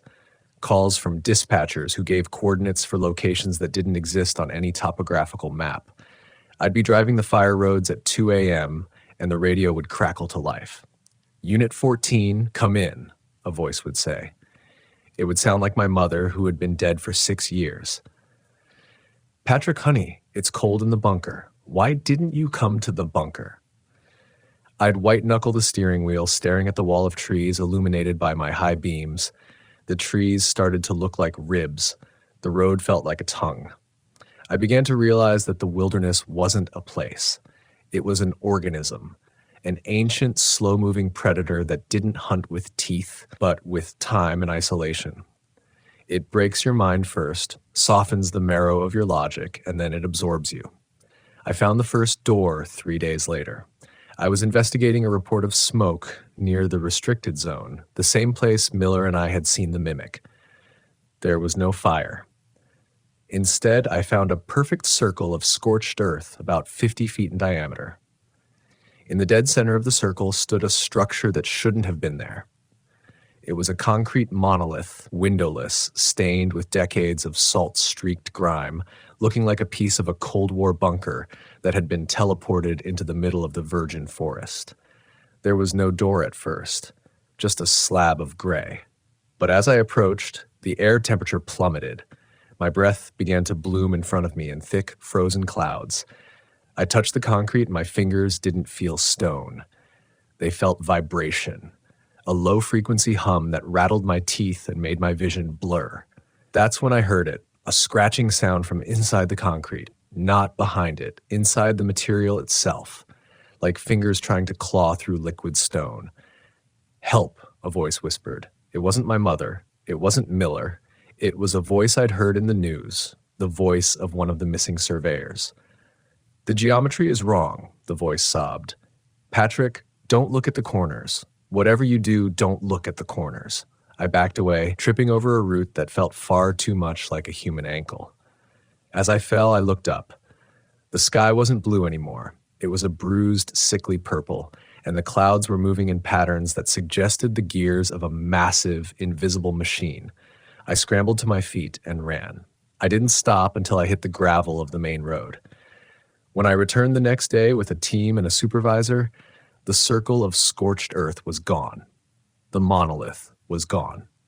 There was only an old-growth cedar, its bark scarred with a pattern that looked vaguely like a human face screaming. My supervisor looked at me like I was a broken gear. "Stay off the line for a few days, Patrick," he said, his eyes devoid of any real sympathy. The mountains play tricks on everyone eventually. But I saw the way his hand shook when he lit his cigarette. I saw the way he avoided looking at that tree. He knew. They all knew. The Forest Service isn't there to protect the people from the woods. It's there to manage the sacrifice. The administrative leave they put me on was a joke. You don't just step away from a forest that has started to digest your name. I spent those days in my cabin, the walls feeling thinner by the hour. I began to notice things, small, impossible things. I'd set a glass of water on the table, and 5 minutes later, it would be frozen solid despite the roaring fire in the hearth. I'd look in the mirror to shave, and my reflection would still be lathering its face while I was already rinsing mine. The synchronization of reality was failing. I was pulled back into the field on a Tuesday.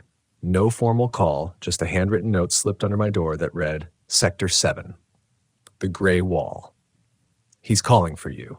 Sector 7 was a dead zone, a massive high-altitude basin surrounded by sheer cliffs that we officially listed as inaccessible, extreme avalanche risk.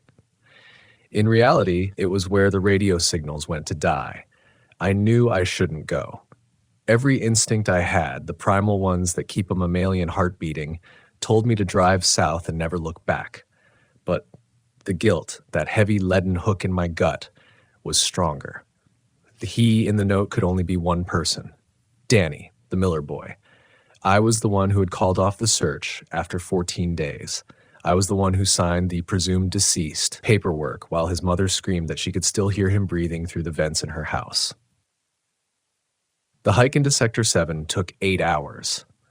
The higher I climbed, the more the landscape began to shed its natural mask. The rocks weren't granite anymore. They were a porous, bone-colored substance that felt warm to the touch. The wind didn't howl, it sighed, a long, rhythmic exhalation that smelled of copper and old wet wool.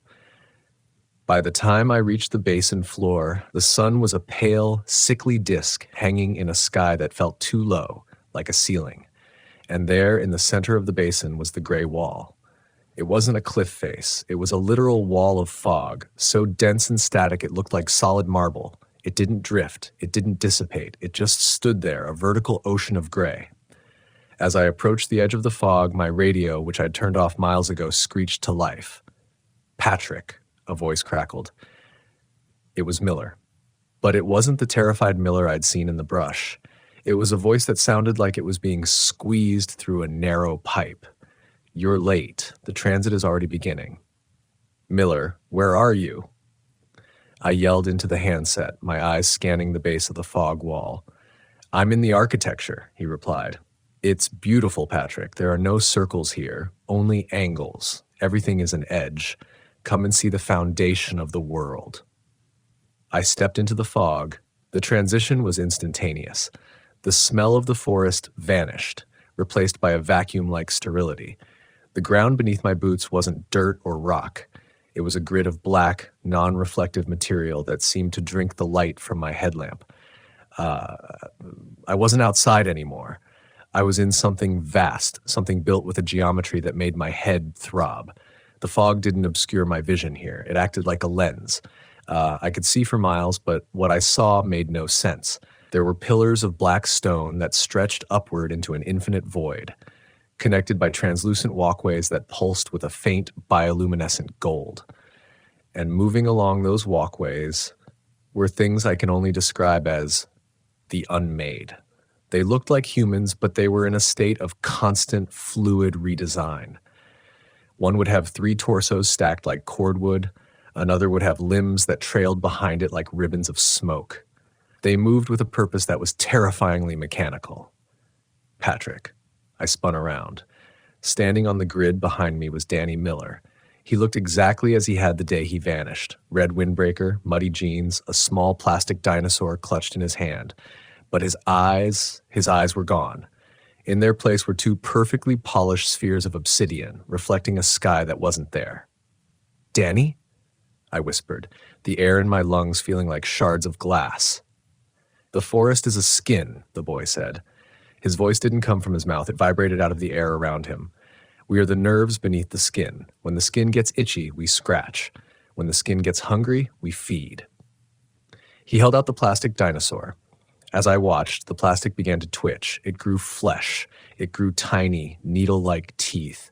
It let out a high-pitched mammalian shriek and began to eat the boy's hand. Danny didn't flinch. He just watched me with those black, empty spheres. "They're building a new world out of the old pieces," Danny said. "You're a piece, Patrick, a very sturdy piece." Suddenly, the grid beneath me shifted. The black floor became transparent, and I saw what lay beneath. It was a graveyard of civilizations. Not just human. I saw structures that looked like hives made of glass, vehicles that defied any known aerodynamics, and thousands upon thousands of people, all suspended in a thick, amber-colored fluid. They weren't dead. Their chests were moving in a synchronized, slow-motion rhythm. A collective lung. "This is the bunker your mother talked about," the boy said, his voice growing colder, more distant. "The place where the wilderness keeps what it likes." I felt a hand on my shoulder, a heavy, cold pressure.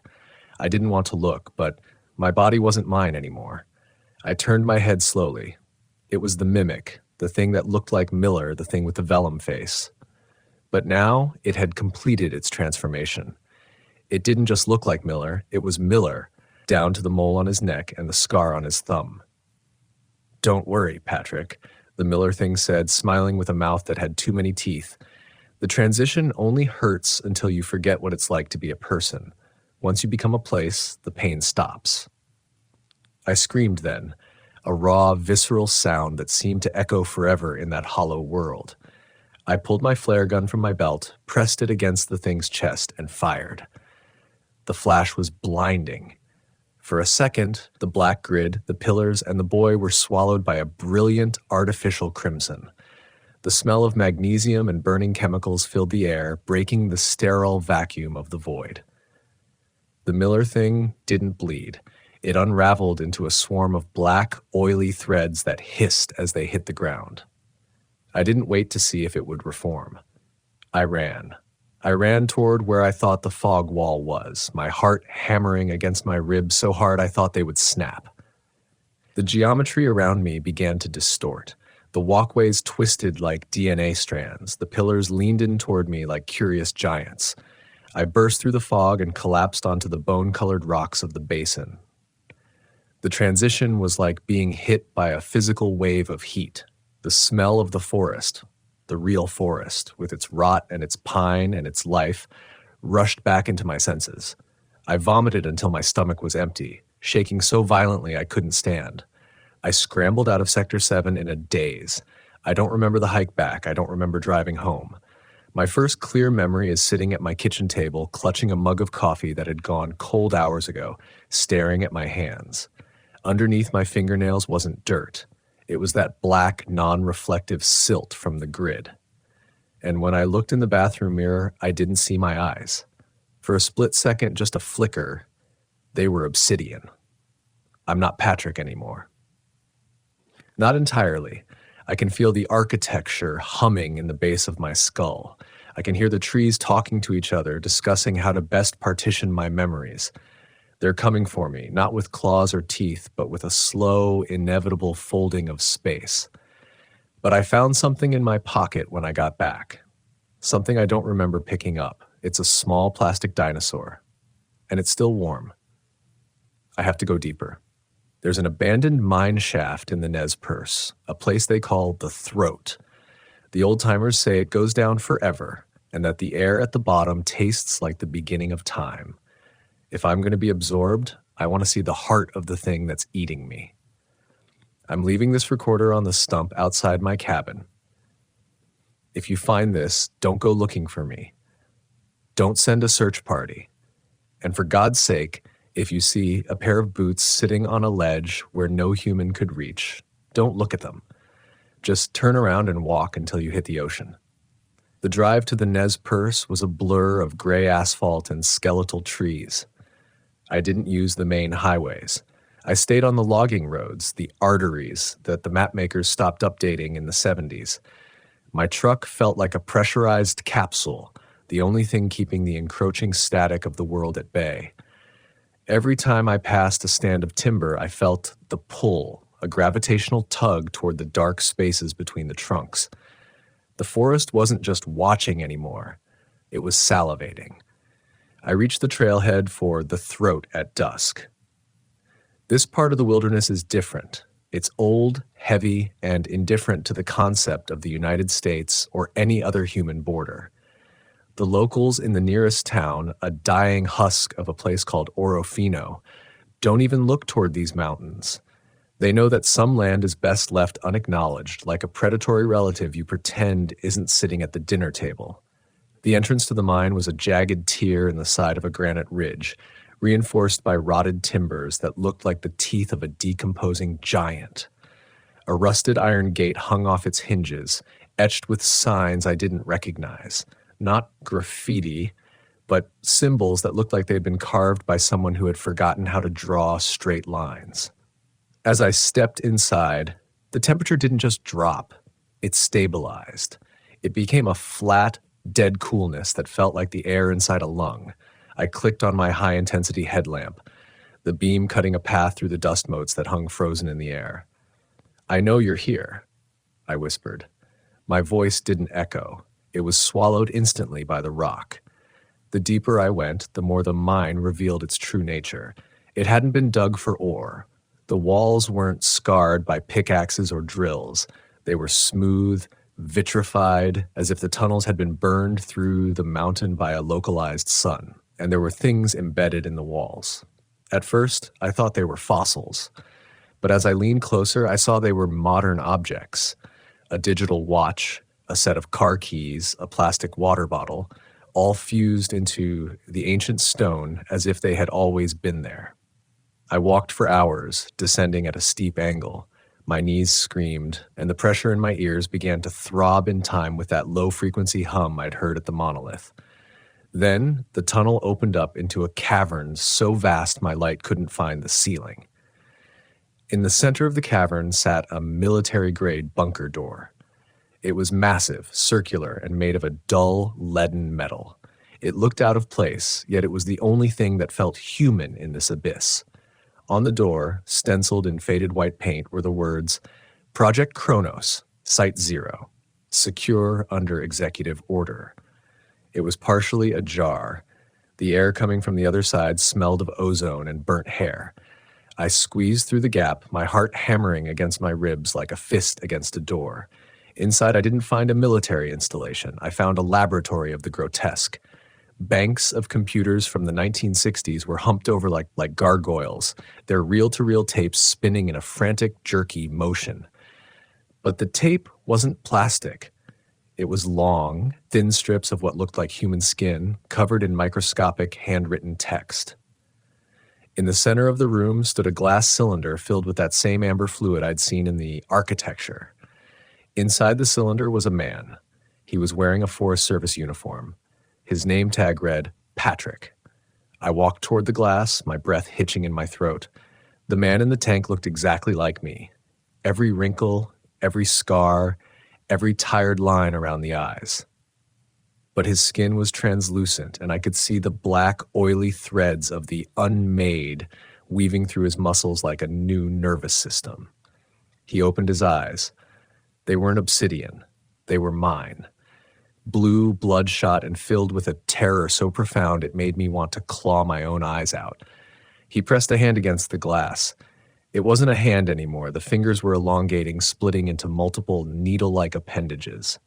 "You're the echo," he mouthed through the fluid. There was no sound, but the words vibrated in my teeth. "I'm the original. They've been trying to calibrate me for 40 years. What is this place?" I screamed, slamming my fist against the glass. "What are you?" "The forest isn't a place, Patrick," the thing that looked like me whispered in my mind. "It's a digestive system. This bunker, it's just a polyp, a place where the land tries to understand the things that walk on. It caught me in 1984. LA, they've been making versions of me ever since, sending them out, seeing if they can pass, seeing if they can be us." I looked down at my hands. The black silt under my nails was moving, crawling up my cuticles. My skin felt tight, as if something underneath was trying to turn me inside out. Am I a version?" I asked, my voice breaking. "You're the most successful one," he replied, a single tear of blood trailing down his cheek in the amber fluid. "You lasted 12 years. You almost believed you were real, but the wilderness always calls its cells back home." Behind me, I heard the sound of the heavy bunker door groaning shut. I spun around, but there was no one there. The door didn't just close, it fused. The metal bled into the surrounding rock until the exit was gone. There was only the smooth, vitrified wall. Then the monitors in the room flickered to life. Thousands of screens. They didn't show data, they showed my memories. I saw my mother's funeral. I saw my first day at the academy. I saw the Miller boys' boots on the ledge. But in every memory, there was something wrong. In the background of my mother's funeral, the trees were leaning in too close, their branches reaching for the casket. At the academy, the other recruits didn't have faces, just smooth, vellum surfaces. My memory was being rewritten in real time. The architecture was reclaiming the data. "It doesn't hurt," the man in the tank said, his voice now a chorus of 1,000 voices. "Miller, my mother, the missing surveyors, the Miller boy. It just feels like sleep, like the long, cold sleep of the soil." The amber fluid began to leak from the cylinder, pooling around my boots. It wasn't liquid. It was a swarm, trillions of microscopic black threads rising up to greet me. They brushed against my ankles, and the sensation was a terrifying, icy pressure. I looked at the man in the tank one last time. He wasn't there anymore. The cylinder was empty, save for a single plastic dinosaur floating in the center. I sat down on the floor, the 12-gauge heavy across my lap, useless against a predator that was made of time and geometry. I felt my legs begin to numb. I felt my heartbeat slow, syncing up with the rhythmic metallic clicking of the tapes. I'm recording this on the last few minutes of the tape. If you find this, if you're hearing this, it means the transition is complete. I am no longer a man named Patrick. I am a coordinate. I am a specific vibration in the high Uintas. I am the reason the birds stop singing at 3 in the afternoon. The forest is a skin, and I am finally beneath it. Don't come looking for me. I'm already right behind you.